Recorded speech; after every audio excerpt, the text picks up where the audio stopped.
Welcome back to FM Story. We're approaching the end of Season 3 with Athletic Club. We've got a chance of winning a trophy. We're in the Copa Del Rey Final against Barcelona. We've got a quarter-final of the Champions League coming up against Man City, so things are a bit on the exciting side. So let's find out how it all goes.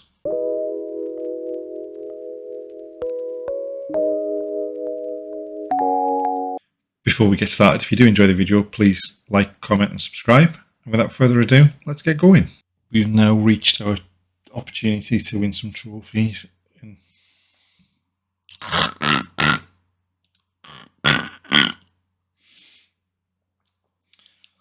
We've now reached the point where we can potentially win a trophy this season. We've reached the Copa Del Rey Final against Barcelona. We've not had the best start to April. So we drew 2-2 with Rayo Vallecano in the league. We thought we'd won it with a 92nd minute goal and then conceded a 95th minute penalty, which was saved, and then they scored the rebound. So not great. Not great preparation going into the game against Man City. First half, we were kind of all over the place. They scored. Second half, we were a lot better and pegged them back to draw 1-1 with Villalba scoring. We then went and played Sevilla in the league and basically threw it away again.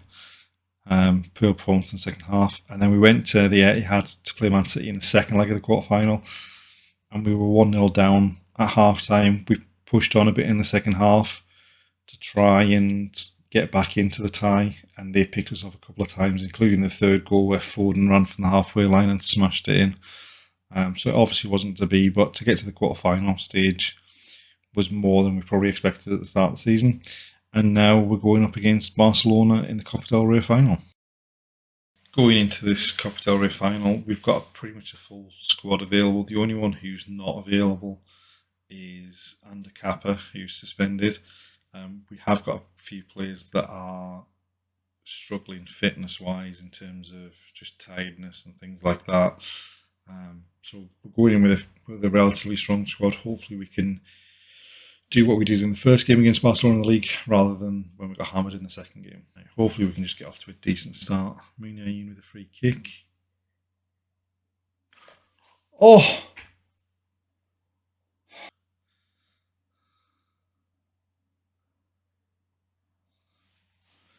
And of course, as soon as I say that, Barcelona going up and scoring.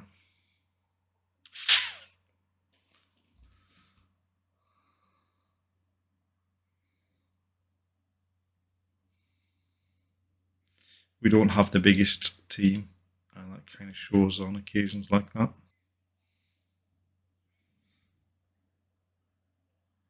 I had to be offside. Surely that's offside, referee. Because if that's not offside, I'm a goalkeeper 1 second.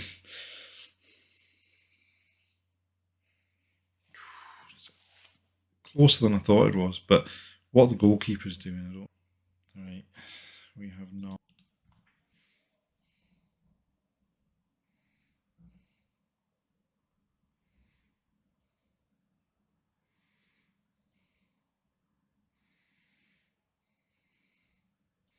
And get your head on it. Yes. Yes. Yes!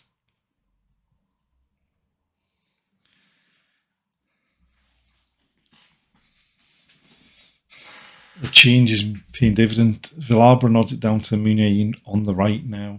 He plays it back to Villalba, who drops it off to Raul Garcia, who's about to retire at the end of the season, bends it into the top corner. So we went to extra time in the Supercopa España against Barcelona and fell apart, but we were down to 10 men at that point. Get your head on it again. Yes. Come on, Nico. Oh! Muniain wants to come off. Right. So are they down to 10 now? Because they've had to take Pedro off injured.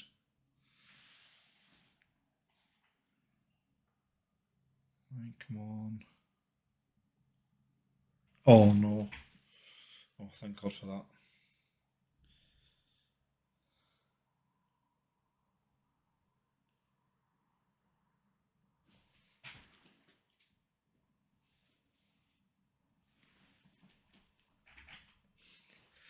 Raul Garcia, as he's approaching his retirement, has turned up big in this game for us as he's come on. Morcillo through to Garcia. The keeper went to kick it and missed it completely.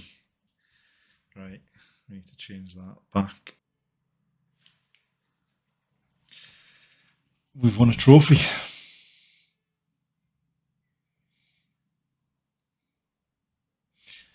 I mean, how we've won that game going into the game with the form we had, I don't know. But, wow.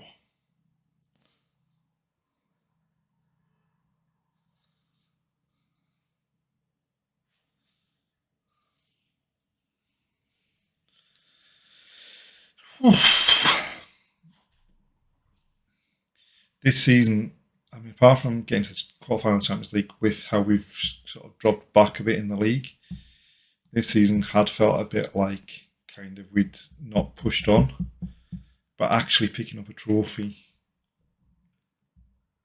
even if we finish third or fourth, even if we don't finish third and we end up finishing fourth, it's going to have been a decent season having picked that up.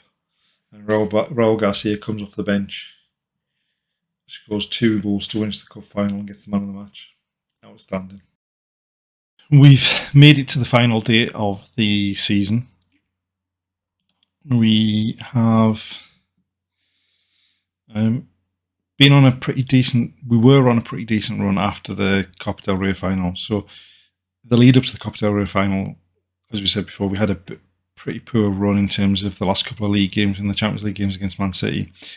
Then, after we beat Barcelona in the Copa del Rey final, we went on a 5-game winning streak in the league. So we beat Levante. I mean, we were a bit lucky. We were 1-0 down at half time and we sneaked it with a last minute winner. Almeria, we were 1-1 going into the last 5 minutes and got a couple of goals late on. Betis, we opened the scoring, they equalised, but Villarreal was on another level that night and got 4 goals. Against Sporting, we got off to a decent start. We were 2-0 up at half time. We were 4-0 up and they pulled a goal back, but we were never in any real kind of danger. Malaga, we took an early lead. They equalised just before the hour, and then we struggled a bit, but then Villarreal picked up another couple of goals late on, just to secure a win for us there. Granada, we were really poor, and it required a last kick of the ball equaliser from Villarreal for us to pick up a point. Villarreal, we went away to, and just, especially considering it's pretty much a full strength team. I mean, Ander Herrera was playing instead of Encador. Julian John Guerrero was playing instead of Ike Munayin, who was out injured, and Serrano had started instead of Inaki Williams. But otherwise, it was a full strength team, and we got hammered 4-0. And what makes it worse is next game, Villarreal went to Barcelona and got beat 7-1. So it doesn't say an awful lot about their quality if that could happen. Then what to say about ours for getting beat 4-0 by Villarreal? Real Sociedad, we went in and won the game. Well, we went ahead in the game. They equalised fairly quickly afterwards, but it was a game of very few chances. And then that just leaves us with this last game of the season coming up against Getafe. In terms of the league, we've qualified for the Champions League. We're in 3rd place, secure in 3rd place as well. The slight concern is given how close we were to Real Madrid and Barcelona last season and how not close we are. I mean, we're 19 points behind Barcelona and 21 points behind Real Madrid, when last season we were 1 point behind Barcelona and 3 points behind Real Madrid. But Villarreal has been outstanding again this season, 39 goals. Ike Munayin has got the highest average rating. His assists have dropped off in the last couple of weeks just because he's been injured, so other players have caught him up. But all in all, we've done okay. In the 3 seasons that we've had, we've still not finished below 3rd. But really what we need to try and do somehow is get either between Real Madrid and Barcelona or get ahead of both of them. going into this game on the last day of the season against Getafe, we've made a few changes. We've got a very inexperienced centre-half partnership. We've got Raul Huarte, who's 17, who came through the youth intake last season. We've got Aymar Montero, who's still only 15 and came through the youth intake this season. Just everyone else is a bit knackered. So they're going to play and hopefully hold their own. We've got Julian John Guerrero playing behind the front man just because Muniain's still not fit. We're giving Raul Garcia a start. His last game for the club. He's about to retire and join the coaching staff of the under-19. So hopefully he can go out with a bang like he did in the Copa Del Rey Final. All right. If we can keep it tight with that inexperienced centre-half partnership early on, we should stand us in good stead. There's not much happening in this game. Neither team's really got anything to play for at this stage. Getafe is safe. We're secure in third position in the league. Right, Javi Lopez with the throw. Sunset. Julian John Guerrero. Should have done better. Should have at least hit the target from there. We've nicked the ball back. Julian John Guerrero back to Montero. Looked for Raul Garcia. Javi Lopez giving the ball away on that left-hand side.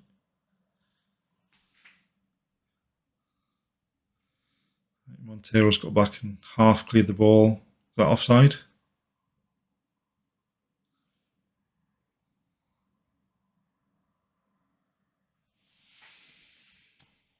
I must have misseen that then because it looked like he goes as Montero's pushing back out. These things happen with inexperienced players. Again, not much happening at the start of the second half.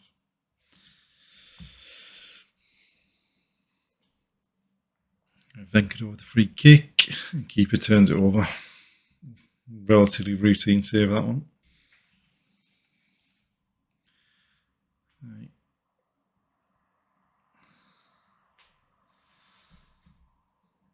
We've forced a few corners in the second half, but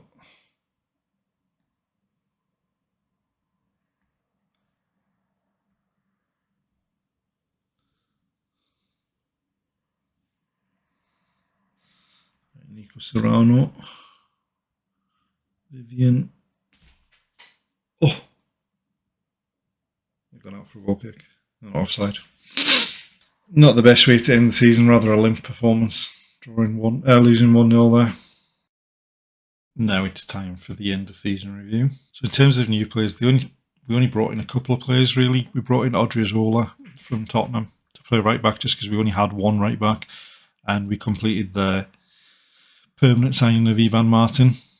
Neither really performed as we would have expected. Neither Odriozola nor Kappa made the right back position their own, although Odriozola probably started more games there. The average rating didn't really sort of suggest that he'd secured the position.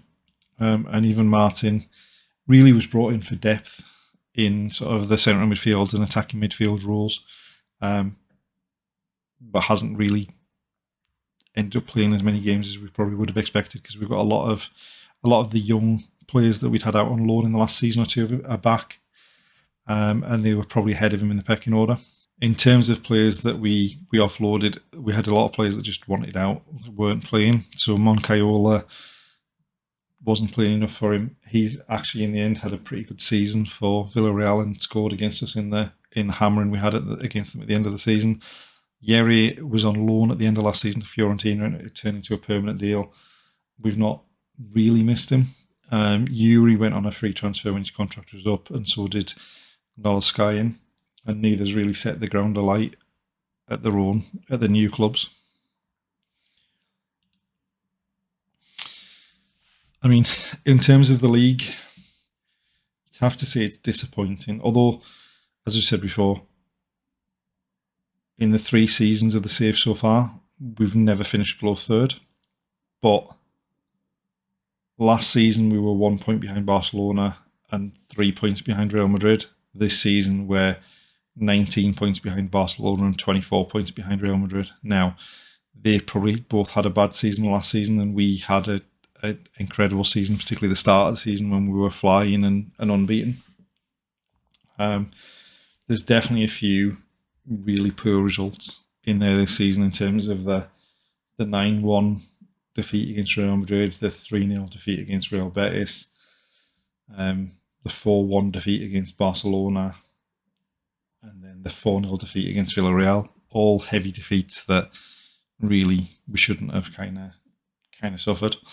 But we qualified for the Champions League again through the league, so that's really all that really matters. I mean, hopefully in a season or two we can get amongst Real Madrid and Barcelona, or even get ahead of them. But we're going to need to sort of build a squad of talents coming through the youth system, just because there's not that many players about that we can actually sign given the Basque only rules. Villarreal was outstanding with 39 goals in the league. Champions League this season was much better than last season. Obviously we lost the first 4 games last season in the group stage, and that kind of meant we were definitely not qualifying for the next round.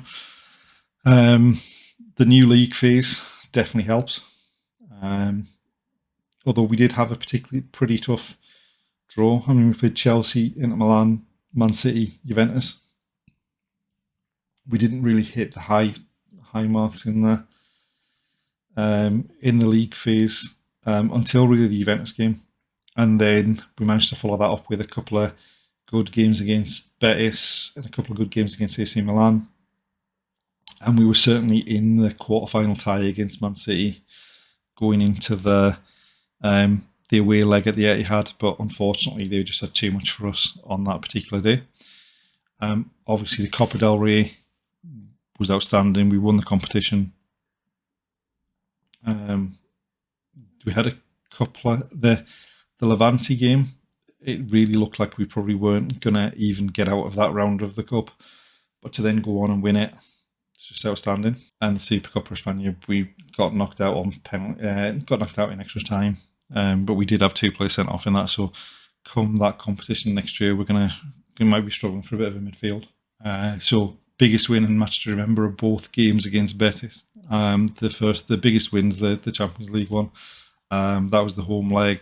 It really sort of set us up in that tie. First half was drab from both teams, but then we scored 4 goals in 10 minutes in the second half just to take the complete tie away from them. Then you've got the match to remember, is the one in April against Betis in the league, where Villarreal scored 4. So financially we've done better in terms of sponsorship, corporate and hospitality, match day. Obviously the competition prize money's gone up because of the Champions League, the extra stuff we've got from that, and from winning the Copa del Rey. The broadcast revenue's gone down. Pretty much what you would kind of expect in terms of the biggest shirt sellers.